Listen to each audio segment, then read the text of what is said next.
Là où elle est autorisée, la clause qui permet de pouvoir bénéficier d'une option de surallocation de titres quand la demande est forte est accordée systématiquement aux banques introductrices. Cette libéralité est généralement vue comme un avantage qu'extorquent ces banques dans un rapport de force favorable au détriment des firmes qui s'introduisent en bourse. Est-ce vraiment aussi simple que cela? Joe, Kutsuna et Smith plaident pour une thèse totalement différente dans une étude publiée par le Journal of Corporate Finance. Ils montrent que les entreprises qui s'introduisent en bourse ne leur font pas seulement un cadeau, mais en retirent aussi des avantages. Pour tester cette hypothèse, ces auteurs exploitent le cas du Japon, qui a permis l'usage de cette clause à partir du 2 février 2002. Entre 2002 et 2011, l'usage s'est progressivement généralisé. À partir de 2011, il est devenu systématique. On peut donc considérer la période d'étude comme une période de transition où on peut conjointement observer des cas où la clause est usitée et des cas où elle ne l'est pas. Ainsi, 1008 IPO ont été retenus, 480 portant la clause et 528 sans.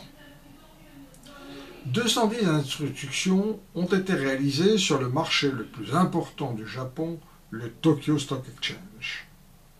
Mais les introductions les plus nombreuses ont été réalisées sur des marchés japonais spécialisés pour les firmes jeunes ou petites.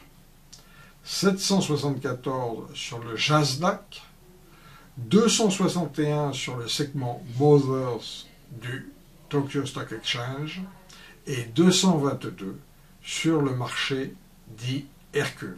Les auteurs estiment dans un premier temps une propension à user de la clause de surallocation. Pour ce faire, ils recourent à un modèle de type probit où la variable dépendante est une variable binaire qui prend la valeur 1 si la clause est présente lors de l'IPO et 0 sinon. Les variables indépendantes sont le pourcentage d'usage de cette clause dans les 6 mois qui précèdent, l'importance de l'opération, la part d'émission primaire. Diverses variables de contrôle figurent également, comme la taille de la firme, l'importance du management dans l'actionnariat, la présence d'un venture capitaliste, ou encore l'impact des clauses du lock-up ou le contexte boursier. Pour vérifier si les firmes bénéficient ou non, lors de l'introduction de cette clause, les auteurs observent les effets à 4 niveaux. Les coûts d'émission sont-ils plus bas? Moins de commissions en contrepartie d'une option gratuite cédée aux banques. Et où plus de sous-évaluation initiale, les banques tentant de profiter au maximum de l'avantage de l'option. Plus de risques pris par les banques, en avançant des fourchettes moins larges, et surtout un prix au tout début de l'opération déjà plus proche. Les entreprises profitent-elles ou non d'un placement plus important? Les banques protégées par la clause pouvant alors prendre plus de risques. Enfin, le marché créé est-il plus favorable ou non? Meilleure performance ou moindre volatilité? À l'évidence, les firmes japonaises qui ont eu recours à la clause de surallocation lors de leur introduction ne constituent pas un échantillon tiré au hasard. Un traitement du problème de l'endogénéité est donc indispensable. Il est réalisé ici à travers un recours à une approche de type 2SLS. La première étape étant procuré par l'estimation du modèle probit précédent. Chacune des mesures autour des conditions de l'introduction est régressée sur la valeur prédite de la propension à user de la clause. Un vecteur de variable de contrôle, grand X, caractéristique de l'opération, est introduit, ainsi que des effets fixes AD.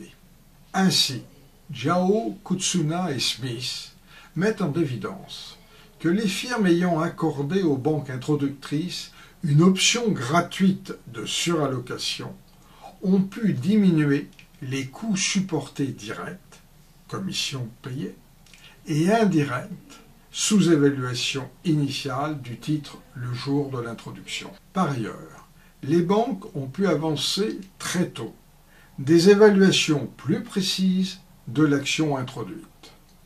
Fourchette initiale plus faible et révision postérieure moindre. En s'engageant plus, les banques ont permis de réaliser des opérations plus importantes en volume de capitaux. Tout ceci n'est pas obtenu au prix d'une détérioration ultérieure du marché du titre. Les performances sont plutôt supérieures et la volatilité plus faible. Au total, Zhao, Kutsuna et Smith apportent des résultats nouveaux qui infirment les suspicions comme quoi l'introduction de ces clauses de surallocation était le fait des banques cherchant à retirer un avantage à court terme au détriment de leurs clients. Si ces clauses sont devenues d'un usage universel là où elles sont permises, c'est bien parce qu'elles facilitent la réalisation de ces opérations et bénéficient in fine aux entreprises introduites.